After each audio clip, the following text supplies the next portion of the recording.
welcome to Reporting In. I am your host, Malcolm Fleshner. This is the show on the TYT network dedicated exclusively to journalism, to journalists, to investigative reporters. We talk to journalists working in the field, internationally sometimes, talk about the stories they're covering, get the story behind the story sometimes even. Yeah.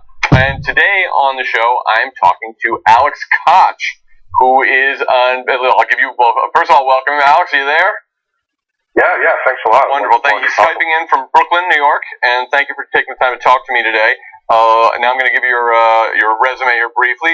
Alex is an award-winning investigative reporter whose work has appeared in The Nation, Salon, Vice.com, International Business Times, and now just recently you've become a reporter on staff with Sludge, which is a terrific name. I'm sure they really market tested that. So I'm going to find out about Sludge, but first. Your claim is that you in your bio is that your specialty is following the money, which is ironic a little bit considering you have chosen a profession that is notoriously unrewarding when it comes to money. But I'm not going to let that judge. I'm not going to judge based on that. And so, speaking of judge and words that rhyme with judge, what is Sludge? I'm sorry I'm unfamiliar. I should know this, but what is Sludge? Oh, no problem. We're a startup that focuses on money and politics. That's just what I've been doing for my 5 years with being a money and politics reporter. And we are currently part of the Civil First Fleet. The Civil is a company based in New York that got some seed funding to launch kind of a journalism network that a lot of different newsrooms are starting to use around the world. I think we've got about 13 in the First Fleet. And we have our own platform, and there's also going to be a crypto token that's going to be associated with the whole platform launching in a few weeks, and that token is going to allow people to vote a new website on or off the island, essentially. So there's a whole constitution behind it. More importantly, what we're doing specifically is we're looking at all kinds of races, elections, lobbying, FARA filings, anything that's money related. And politics related, we're going to cover. So we do state, national, international, even local stuff. All right. Well, and where is it? What's the website for Sludge? It's just readsludge.com. Readsludge.com. Okay. So that's and definitely follow us on Twitter. We're also at readsludge. Okay. And we'll also for your Chiron, we've got your own personal Twitter address, so people can find you there. Follow you there. Great. So, but I wonder because you've been a contributor for the past 5 months to TYT Investigates, and you covered some really interesting stories that I want to get to. But before we do that, I wanted to find out a little bit about your background personally, so where you grew up and how did you work on the school paper in high school and in college and that sort of thing, or so where did this love or interest in journalism come from and all that sort of. So let's start. Where did you grow up? Where are you from? I'm from Chapel Hill, North Carolina. I'm the son of a public school librarian and a public university professor in Chapel Hill in that Orange County. I grew up on the swim team and a musician, to be honest. When I went to college, I studied music, and I went to Duke University in Durham for grad school for composition. So I didn't actually get into journalism until kind of the latter part of my degree. In music, I got more kind of politically engaged. I started reading a lot more. I mean, certainly around Obama's first election, I was following things very closely, and I started to get a little more politically involved. And so a few years later, I started to blog, and I got a job after grad school. I got a job at a think tank in Durham, North Carolina, called the Institute for Southern Studies, and the gig was to research North Carolina state money and politics and state elections. So that's kind of where I got my crash course on this stuff from Chris Crom, who's the longtime executive director, and our editorial director there, Stu Sturgis. And I was really, I was very fortunate to fall into a really great gig at a great nonprofit and really learn from some of the best in the business. So your political awakening led you into journalism. Were you familiar with the Young Turks back then, or is that something you only encountered later on when you were? I wasn't aware of the Young Turks until maybe a few years ago. I just kind of was getting more into the media scene, and I heard about Cenk, and I actually saw him I knew about them before this, but the first time I saw him was I was covering a sort of anti-money and politics rally in Washington, D.C., Democracy Spring. Right. So I went there for a few days, and I did a lot of interviews and reported on it for Facing South and for the Smog Blog. And that was the first time I met like TYT fans, and I met some really great young people who were really devoted to TYT and Wolfpack and all these things. So that was kind of my first introduction really to the platform. And I saw that it seems an interesting background that music doesn't generally seem to mesh with journalism. Typically, like journalists, my perception of journalists, a lot of them is because they don't have any other talents. That's certainly why I do this, because I couldn't. I mean, like music, forget it. Although I did see in your bio that in your you got a PhD where you fused contemporary classical with electronic dance music, which I thought that's really interesting because that seems like it gives there's something for everyone to hate there. Yeah. Right. Well, now I'm a journalist, so everyone loves me. Right. Hey, that's right. I think people hate more than hearing EDM. No, I'm kidding. People love it. It's very popular. But that is interesting, the idea of combining, sort of merging classical and EDM. So maybe we can, do you have anywhere after maybe in the description box, we can send people some links to listen to some of your music. Do you still do music at all, or are you too busy? I'm on hiatus, but I do have a website for my music. It's diobeats.com. We can talk about that later. So that has some of my classical, some of my electronics, some of my fusion stuff. I keep the site live because I don't want to forget about the tunes I used to write, but I'm pretty focused on journalism right now. Right. Okay, well let's get into that. So you've covered a number of stories recently that have appeared on TYT Investigates or elsewhere, and one of them, I think the most recent that I saw, had to do with everybody's favorite conservative. I don't know if he counts as is he a gnome or what his classification is, but Ben Shapiro. Who is much beloved as the fast-talking, right-wing conservative genius. Don't go up against him; he'll destroy you.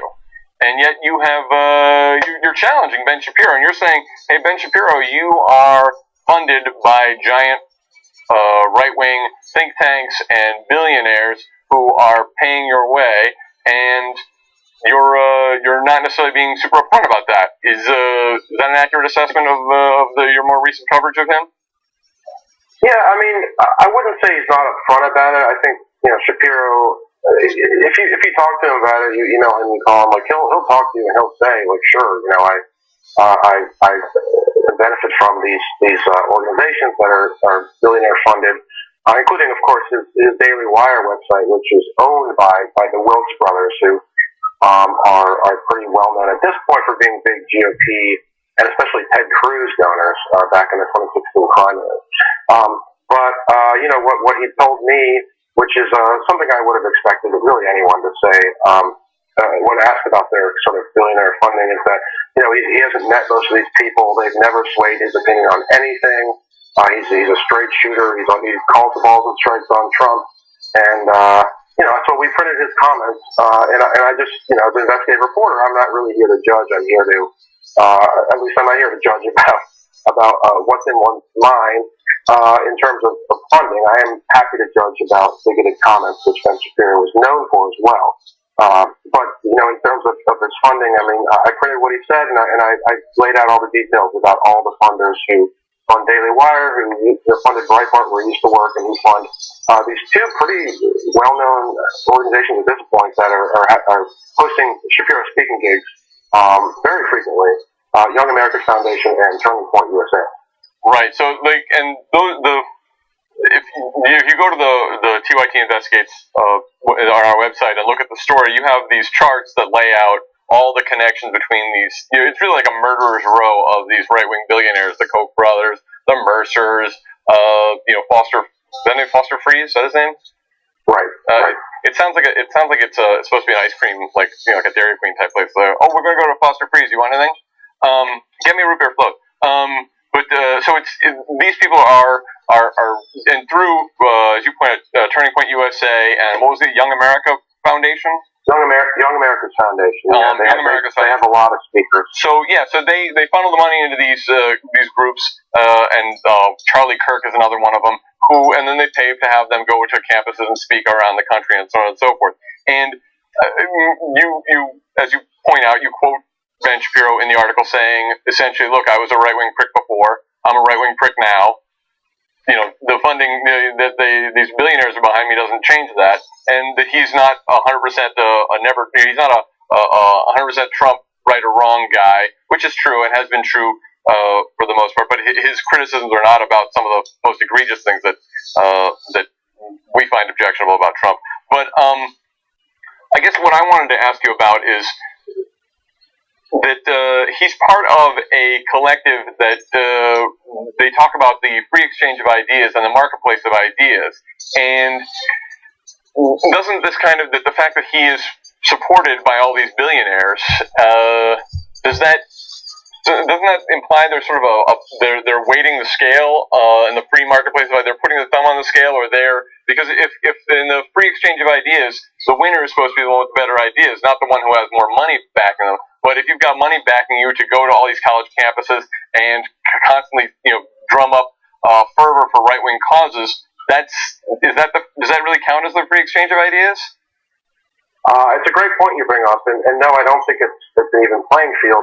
It's funny because the Koch brothers, Charles Koch is the funder of Young America's Foundation, and also probably I think the largest funder of Donors Trust, which is this sort of anonymizing fund where you can, big donors have accounts with them, and then those accounts they can kind of request Donors Trust to give money to wherever they like, but their names are taken off the donation. The donation comes in from Donors Trust. So Koch is really known for giving to them especially, and they're a funder of Young America's Foundation.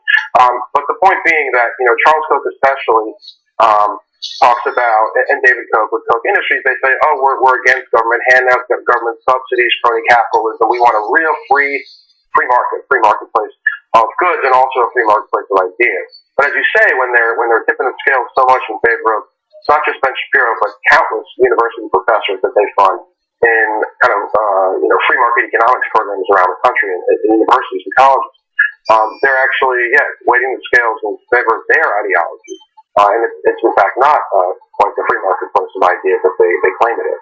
Well, and there's not really any controversy about that. If you read Dark Money by Jane Mayer, she lays out how this has been a long-term plan by these right-wing billionaires to change the debate at college campuses and put seed money in for right-wing professor or libertarian, free market, whatever, professors, endowed professors and chairs all across the country.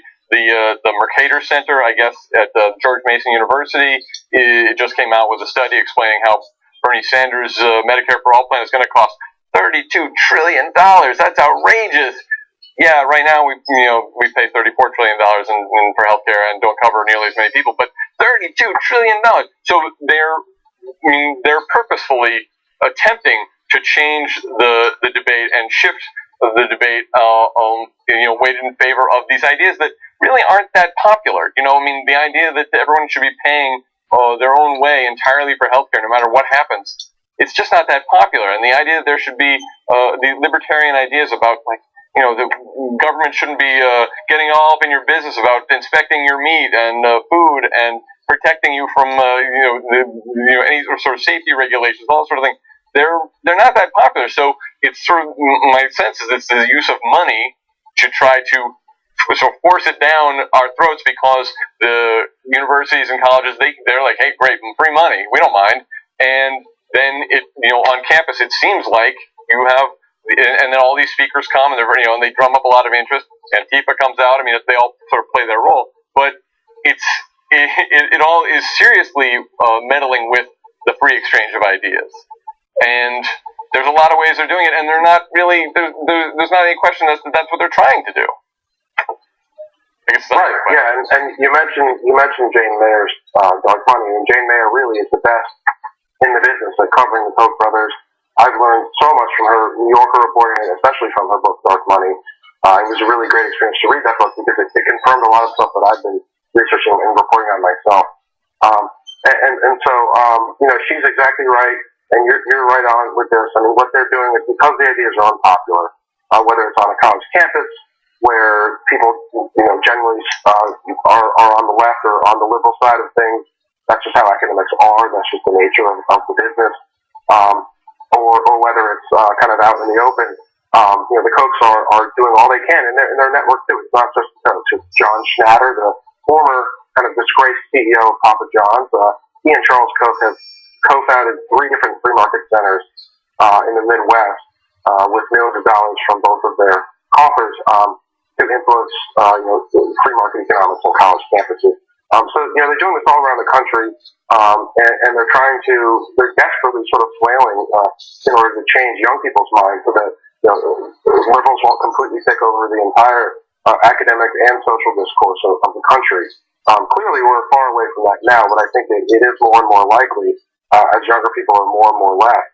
And people like Ben Shapiro really are playing this role for the. I mean, let's be honest; these are almost entirely old white male conservatives who have all this money and are putting this money into the coffers of Turning Point USA with Charlie Kirk, Ben Shapiro with his speaking gigs and his website, Daily Wire.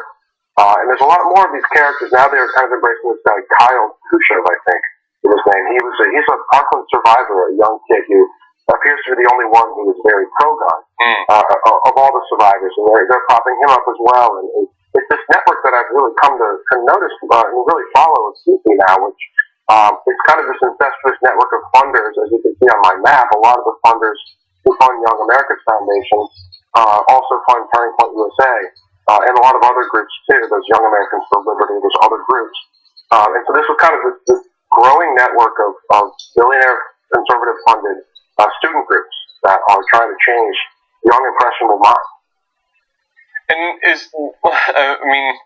I tried to think about it. I came up with this question, but I couldn't really have an answer to it. Is there any sort of equivalent on the left where there are progressive foundations, or I know you hear George Soros and whoever else are they're inculcating our young minds with socialist ideology and brainwashing us, but are there any equivalent to this kind of foundations, these kind of billionaire or well-heeled white people, or anybody really, who's doing this sort of thing on the left?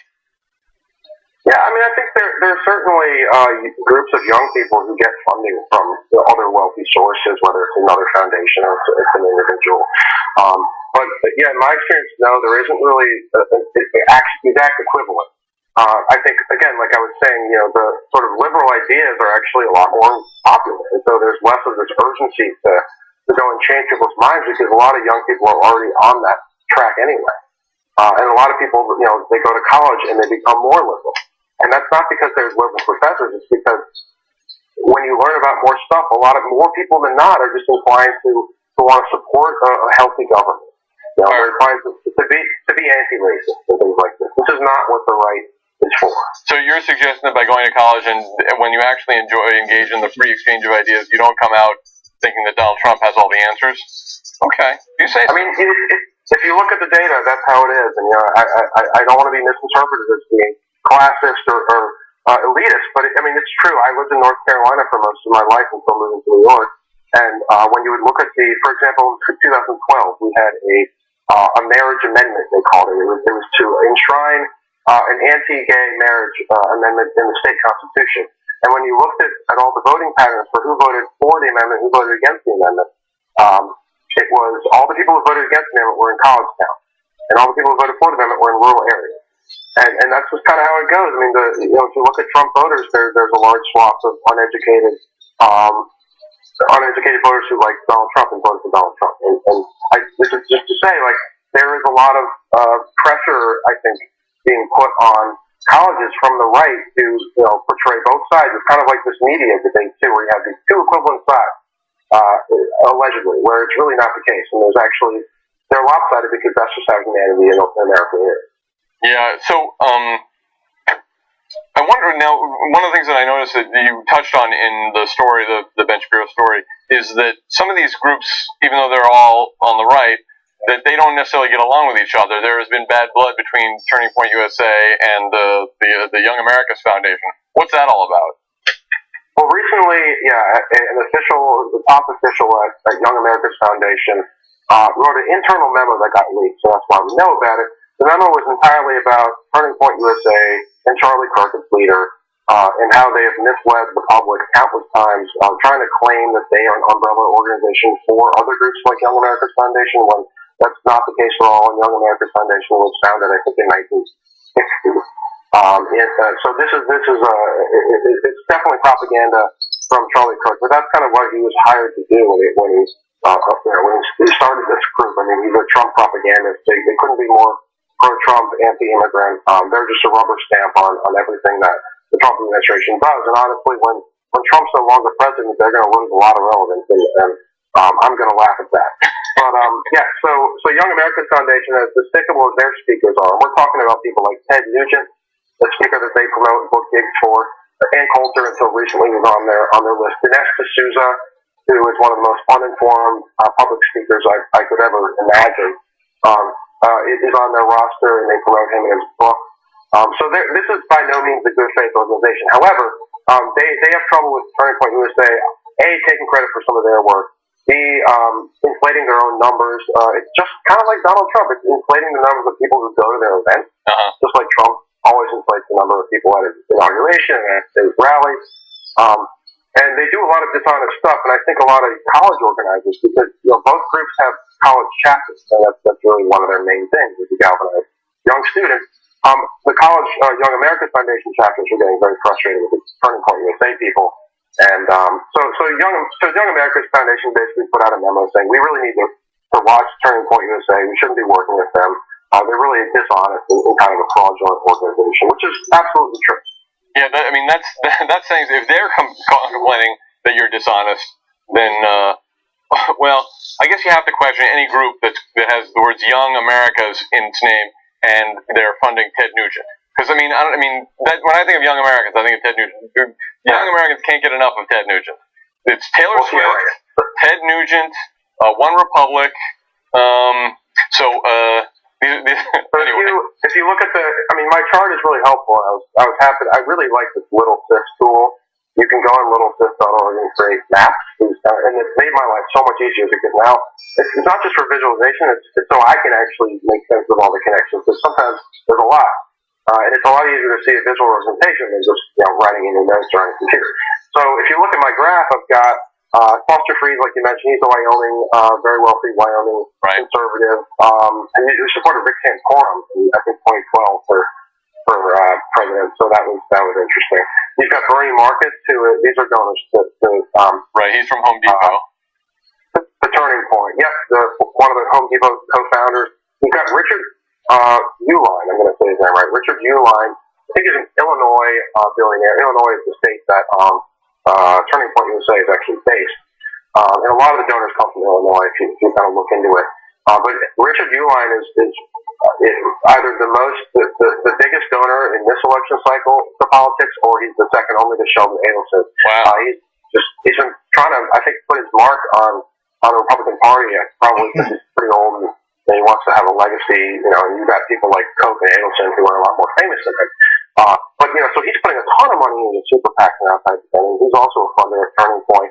Bruce Rauner, the Republican governor of Illinois. Yeah, he's an elected official, and yet he's also seriously very wealthy. Who would have thought? Extremely wealthy. I mean, he's in that famous Illinois governor's race this year, where it's billionaire versus a billionaire on both parties. It doesn't exactly strike me as a democratic way of determining the leader of a state. But that's just. And then there's the Bradley Foundation, which comes originally from the Bradley family. They are probably the biggest kind of influencers on the right that no one knows about. They do a lot of funding of think tanks, just like the Koch Foundation. So, that's just a list of some of the people who fund TPUSA. And it kind of gives you a sense, when people like Charlie Kirk and Canetone say things or tweet things, sense of who's kind of calling the shots and what those donors really want these people to be saying. Yeah. Well, I appreciate your sharing your perspectives on these stuff, and maybe Ben Shapiro hangs out in this crowd so that he can look good by comparison, because they seem like a really scurrilous bunch, if you ask me, and their funders are even worse. But I appreciate your doing the investigative work to uncover all these people who are really, they claim that they're supporting the free exchange of ideas, but what they're really trying to do is undermine our democracy. So they need to be exposed, and I appreciate the work you're doing. And for those of you at home who want to see future work that Alex is involved in. Yeah, you must. I don't know how you like the fact that your last name is probably how people often mispronounce the Koch brothers' names or associate with them in some way. But it's Alex Kotch and not Koch, and he has nothing to do with them except to have contempt for them. And you're going to be the website is Reed Sludge. ReedSludge.com. ReedSludge.com. Twitter, we're at Reed Sludge. I'm AlexKotch on Twitter. Pretty accessible. My DMs are open. Hit me up. I'm always interested in hearing what people want to see online, what they would like me to report on. So, and especially if they want to hear contemporary classical and electronic dance music, right? Definitely. It's a little old at this point. Probably 2012 was my dissertation, but it's good stuff. And I have a written dissertation online at Duke University somewhere, but I think the link is busted. But for the one viewer out there who wants to read it, you can probably track it down somewhere. It's a cool 100 pages about Germany and San Francisco and what's going on there. Wow. Well, I'm not sure I'm going to read your dissertation, but I definitely want to listen to the music, so I'm going to do that. Hopefully, we'll put the links in the description box below, as they say. And in the meantime, good luck with Sludge. It sounds like a great endeavor. I hope it's successful. I look forward to seeing more stories from you there. And thanks for coming on the show. And to the rest of you at home, thanks so much for watching. I appreciate it. Another episode of Reporting in the Tank. Thought it was great. It was really interesting what Alex had to say, and I hope you enjoyed it. Thanks to all the crew and everybody. And they're going to give me high fives and whatever and such. And Griffin, my man Griffin's back. Thank you, Griffin. Everybody at home, thank you for watching Reporting In. I hope you enjoyed it, and I hope you'll tune in next time as well for another great episode. See you then.